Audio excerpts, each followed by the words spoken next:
ഇനി നമുക്ക് ഡിസ്കസ് ചെയ്യാനുള്ളത് പേജ് നമ്പർ 45 ആണ്. അതിൽ പ്രസൻറ്റേഷൻ ആൻഡ് ഡിസ്ക്ലോഷർ കൊടുത്തിട്ടുണ്ട്. അതായത് ഫിനാൻഷ്യൽ സ്റ്റേറ്റ്മെൻറ്റ് എങ്ങനെ വേണം പ്രസൻറ്റ് ചെയ്യാൻ ആൻഡ് ഡീറ്റെയിൽസ് എങ്ങനെയൊക്കെ ഡിസ്ക്ലോസ് ചെയ്യണം എന്നുള്ളത്. നോക്കൂ, accounting policies adopted for measuring inventories and cost formula used, total carrying amount of inventories and amount per category, then amount of inventory recognized as an expense during the period, amount of inventory carried at fair value less cost to sell, circumstances led to reversal of a written down, inventory pledged as security for liabilities, the amount of any write down inventories recognized as an expense in the period, the amount of any reversal of any write down that is recognized in the period. ഇത്രയും items financial സ്റ്റേറ്റ്മെൻറ്റിൽ disclose ചെയ്യണം. First items നോക്കൂ, ഏത് തരം accounting പോളിസീസാണ് ഇൻവെൻട്രീസും മറ്റു കോസ്റ്റും എല്ലാം measure ചെയ്യാനായിട്ട് adopt ചെയ്തിട്ടുള്ളത്. ദെൻ ഓരോ ഇൻവെൻട്രിയുടെയും ക്യാരിയിങ് എമൗണ്ട് എത്രയാണ്, ഓരോ കാറ്റഗറി പ്രകാരം എത്രയാണ് എമൗണ്ട് എന്നുള്ളത്. Amount of inventory recognised as expense during the period. ഈ അക്കൗണ്ടിങ് പീരീഡിൽ പർട്ടിക്കുലർ അക്കൗണ്ടിങ് പീരീഡിൽ എത്ര ഇൻവെൻട്രിയാണ് എക്സ്പെൻസ് ആയിട്ട് റെക്കഗ്നൈസ് ചെയ്തിട്ടുള്ളത്. ദെൻ ഇൻവെൻട്രിയുടെ ഫെയർ വാല്യൂ മൈനസ് അതിൻ്റെ റിയലൈസബിൾ വാല്യൂ എത്രയാണെന്നുള്ള amount. Then circumstances lead to reversal of a write down. ഒരിക്കൽ അല്ലെങ്കിൽ പ്രീവിയസ് ഇയറിൽ റൈറ്റ് ഡൗൺ ചെയ്തത് സക്സീഡിങ് ഇയറിൽ നമുക്ക് റിവേഴ്സ് ചെയ്യാമെന്ന് പറഞ്ഞിരുന്നു. അപ്പോൾ റിവേഴ്സൽ ചെയ്തിട്ടുണ്ടെങ്കിൽ അതിൻ്റെ circumstances. Then inventory pledged as security for ലയബിലിറ്റീസിന് വേണ്ടിയിട്ട് സെക്യൂർ ചെയ്തിട്ടുള്ള ഇൻവെൻട്രീസ്, അല്ലെങ്കിൽ സെക്യൂരിറ്റി ആയിട്ട് പ്ലെഡ്ജ് ചെയ്തിട്ടുള്ള ഇൻവെൻട്രി ഏതൊക്കെയാണെന്നുള്ളത്. The amount of any write down of inventories recognised as an expense for in the period. ഈ പീരീഡിന്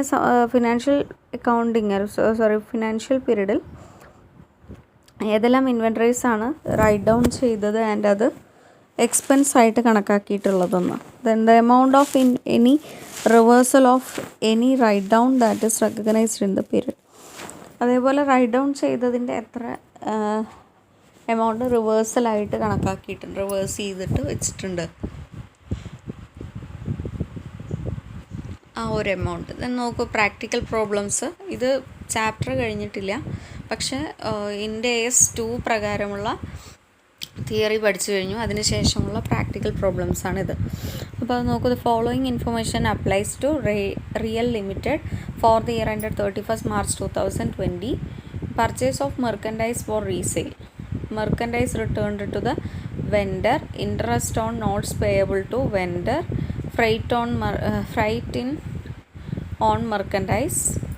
What is the inventory cost of company for the year ended 31st March 2020. അപ്പോൾ ABCD തുടങ്ങിയ particulars കൊടുത്തിട്ടുണ്ട്.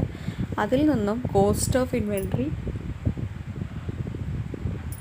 Compute ചെയ്യണം. അപ്പോൾ particulars നോക്കൂ, purchases 8 ലക്ഷം രൂപയാണ്. അതിനോടൊപ്പം freight add ചെയ്തു. അപ്പോൾ അതാണ് അതിൻ്റെ ഒറിജിനൽ കോസ്റ്റ് കിട്ടുക. 10,50,000 ആണ് അങ്ങനെ അതിന് വേണ്ടി ചിലവായിട്ടുള്ളത്. ദെൻ റിട്ടേൺ പറഞ്ഞിട്ടുണ്ട്, അതായത് മെർക്കൻഡൈസ് ഗുഡ്സ് റിട്ടേൺ ചെയ്തു വെൻഡർക്ക് തന്നെ, അതായത് സെല്ലർക്ക് തന്നെ റിട്ടേൺ ചെയ്തത് 75,000.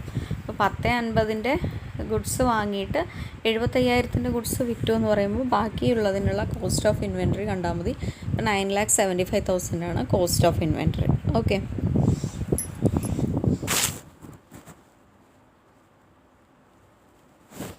അടുത്തത് X Limited is an importer at the end of each year. It receives a rebate equal to 5% of its total purchase from its supplier. Inventory is valued on the basis of transport cost to its premises. Import duties relating to the goods and the supplier rebate. The purchase price of inventory was ₹5 lakh. Transport cost up to its premises was 40,000. Import duty 80,000.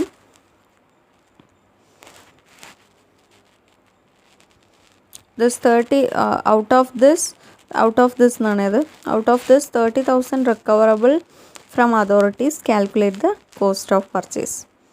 എന്താ പറയുന്നത്, X limited എന്ന് പറയുന്നത് ഒരു ഇമ്പോർട്ടറാണ്. എന്ന് വെച്ചാൽ ഇങ്ങോട്ട് ഇറക്കുമതി ചെയ്യുന്ന ഒരു കമ്പനിയാണ്.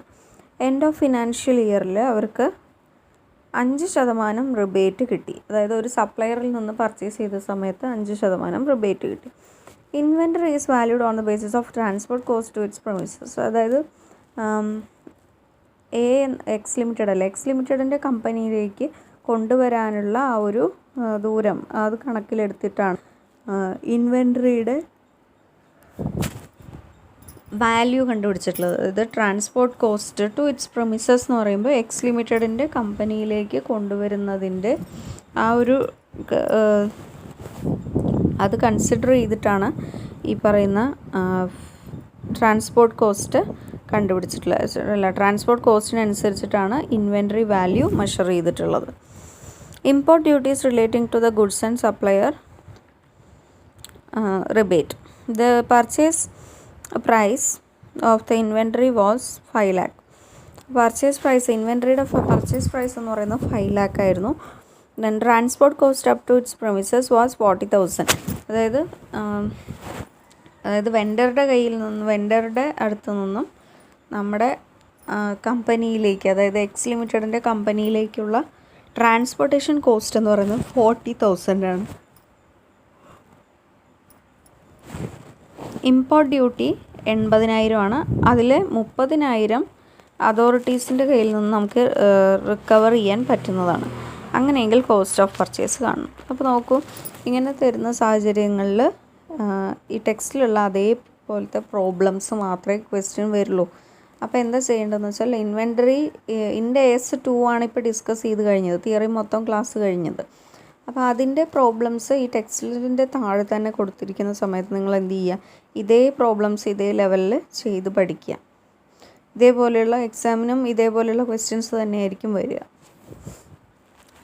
പർച്ചേസ് പ്രൈസ് 5 lakhs ആണ്. ട്രാൻസ്പോർട്ട് കോസ്റ്റ് 40,000 തന്നിട്ടുണ്ട്. ഇമ്പോർട്ട് ഡ്യൂട്ടി 80,000 ആണ് ഇമ്പോർട്ട് ഡ്യൂട്ടി. അതിൽ 30,000 റിക്കവറബിൾ ആയതുകൊണ്ട് തന്നെ 80 - 30 50 ഇമ്പോർട്ട് ഡ്യൂട്ടി. അങ്ങനെ അത് മൊത്തം ആഡ് ചെയ്യുന്ന സമയത്താണ് 5,90,000 പർച്ചേസ് പ്രൈസായിട്ട് കിട്ടുന്നത്. ഇനി അതിൽ നിന്ന് ഇവർക്ക് 5% റിബേറ്റ് കിട്ടിയെന്ന് പറയുന്നുണ്ട്. അതുകൊണ്ട് തന്നെ 5,90,000-ൻ്റെ 5% റിബേറ്റ് ആയിട്ട് കണക്കാക്കണം. ഓക്കെ, 5,95,000-ൻ്റെ 5% റിബേറ്റ് ആയി കണക്കാക്കി. അപ്പോൾ അതിന് ശേഷം കിട്ടുന്ന അതിൻ്റെ 5,90,000-ൽ നിന്ന് 29,500 മൈനസ് ചെയ്ത് കഴിഞ്ഞാൽ ബാലൻസ് കിട്ടുന്നതായിരിക്കും എന്ത്, cost of purchase. Okay,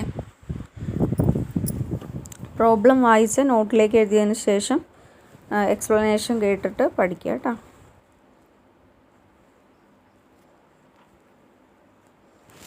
Next question, illustration 3. Calculate the cost of purchase of inventory that should be included in the purchase cost. Purchase costil include ചെയ്യേണ്ട ഇൻവെൻറ്ററിയുടെ കോസ്റ്റ് കാണണം. ഓക്കെ, പർച്ചേസ് കോസ്റ്റിൽ, അതായത് പർച്ചേസ് കോസ്റ്റ് എന്ന് പറയുമ്പോൾ total purchase കോസ്റ്റിൽ include ചെയ്യേണ്ട ഇൻവെൻറ്ററിയുടെ purchase price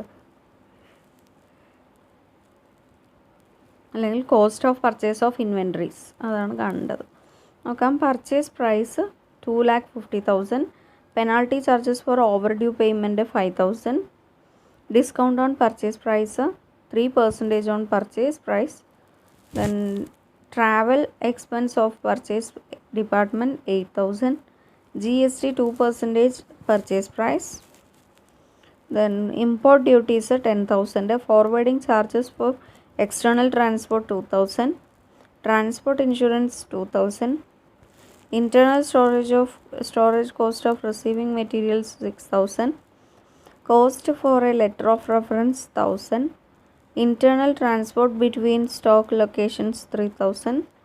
Commission and brokerage paid rupees 5,000. ഇത്രയും items ആണുള്ളത്. ദെൻ ഇനി ഇത് എന്ത് ചെയ്യണം, പർച്ചേസ് കോസ്റ്റ് കണ്ടുപിടിക്കണം. ഫസ്റ്റ് എഴുതേണ്ടത് പർച്ചേസ് പ്രൈസ് തന്നെയാണ്. പർച്ചേസ് പ്രൈസിൽ നിന്നും discount on purchase price 2,50,000 × 3%. Discount 7,500 minus ചെയ്ത് കഴിഞ്ഞാൽ ബാലൻസ് 240,500 ആണ് ആ പർച്ചേസ് പ്രൈസ് എന്ന് പറയുന്നത്. ഇനി ഈ പർച്ചേസ് പ്രൈസിൻ്റെ 2% നമ്മൾ എന്ത് കൊടുക്കണം, GSTയും കൊടുക്കണം. അപ്പോൾ 2,50,000 2 lakh ഒറിജിനൽ പർച്ചേസ് പ്രൈസിൻ്റെ പർച്ചേസ് പ്രൈസ് 2,50,000 2% GST കൊടുക്കുന്ന സമയത്ത് 5,000. പിന്നെ ഇമ്പോർട്ട് ഡ്യൂട്ടി എടുക്കണം. Forwarding charges for external transport insurance, cost for a letter reference, commission and brokerage paid. ഇത്രയും ഐറ്റംസാണ് എടുക്കേണ്ടത്. അപ്പോൾ ശ്രദ്ധിക്കുക, ക്വസ്റ്റ്യൻ വായിച്ചതിന് ശേഷം മനസ്സിലാക്കുക ഏതെല്ലാം ഐറ്റംസാണ് അവിടെ എടുത്തിരിക്കുന്നതെന്ന്, എന്നിട്ട് പ്രോബ്ലം ചെയ്യുക കേട്ടോ. 2,67,500 ആണ് ആൻസർ കിട്ടിയിട്ടുള്ളത്.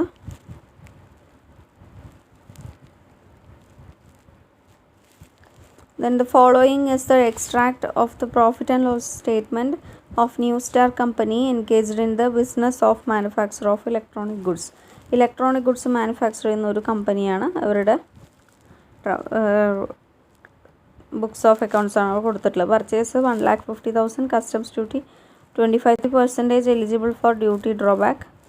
Air freight 8,250, ground transportation 1,725, wages paid 45,000, customized designing charges 16,250, machine operating charge 18,650, wastage of material cost 3,500 out of 3,000 due to strike, advertisement charges 12,000, incentive to salesman 5,000, repairs and maintenance 12,500. ആ 12,500 6,000 രൂപ delivery വാനിന് വേണ്ടി കൊടുത്തിട്ടുള്ളതാണ്.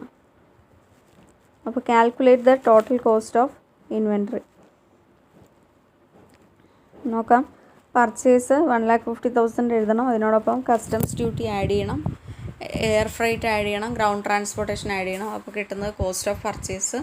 Then അതിനുശേഷം wages paid, അതിനോടൊപ്പം machine operating charge, normal wastage, repairs and maintenance. Normal wastage 3,500 minus 3,000 ആണ്. Wastage material cost എന്ന് പറഞ്ഞാൽ അവിടെ തന്നിട്ടുണ്ട്, ശ്രദ്ധിക്കുക കേട്ടോ. വേസ്റ്റേജ് മെറ്റീരിയലിനുള്ള കോസ്റ്റാണത് 3,500. അതിൽ 3,000 വന്നത് എങ്ങനെയാണ്? Due to സ്ട്രൈക്കാണ്. സ്ട്രൈക്ക് ഉള്ളത് കൊണ്ടാണ് അതിലൊരു 3,000 വന്നത്. അപ്പോൾ 3,500 മൈനസ് 3,500 ആണ് നോർമൽ വേസ്റ്റേജ്. അതായത് നോർമൽ രീതിയിൽ വേസ്റ്റേജ് ആവാനുള്ള ചാൻസ് എത്രയാണ്? 50 യൂണിറ്റാണ്. മറ്റേത് 3,000 യൂണിറ്റ് എന്തുകൊണ്ടാണ് വേസ്റ്റേജ് വന്നതെന്ന് പറഞ്ഞു? സ്ട്രൈക്ക് ആയതുകൊണ്ടായിരുന്നു. അതുകൊണ്ടാണ് അത് എടുക്കാത്തത് കേട്ടോ. നോർമൽ വേസ്റ്റേജ് ആണ് എടുക്കുക. 3,500 minus 3,000 equals 500. Repairs and maintenance നോക്കുകയാണെങ്കിൽ 12,500 നിന്ന് 6,000 മൈനസ് ചെയ്യുന്നു. 6,500 രൂപയാണ് റിപ്പയേഴ്സ് ആൻഡ് മെയിൻ്റനൻസ്. ദെൻ അപ്പോൾ കിട്ടുന്നതാണ് എന്ത്? Conversion cost. Okay, conversion cost. Then customised designing charges 16,250. അതിലാണ് അതർ കോസ്റ്റ് ഉൾപ്പെടുത്തുക. അതായത് അതർ കോസ്റ്റ് എന്ന ഹെഡിലാണ് കസ്റ്റമൈസ്ഡ് ഡിസൈനിങ് ചാർജസ് ഇൻക്ലൂഡ് ചെയ്യേണ്ടത്. അതിനടുത്ത് ടോട്ടൽ കോസ്റ്റ് ഓഫ് ഇൻവെൻട്രി എങ്ങനെ കണ്ടുപിടിക്കും? A + B + C ചെയ്താൽ മതി. Cost of purchase plus cost of conversion plus total cost other cost equals total cost. അറിയാമെന്ന് വിചാരിക്കണം. ഇതിന് മുൻപ് ഡിസ്കസ് ചെയ്തത് തന്നെയാണ്. Cost of purchase plus cost of conversion plus total cost. ശ്രദ്ധിച്ച് പഠിക്കുക. A + B + C എന്ന് പറയുന്നത് ടോട്ടൽ കോസ്റ്റാണ്.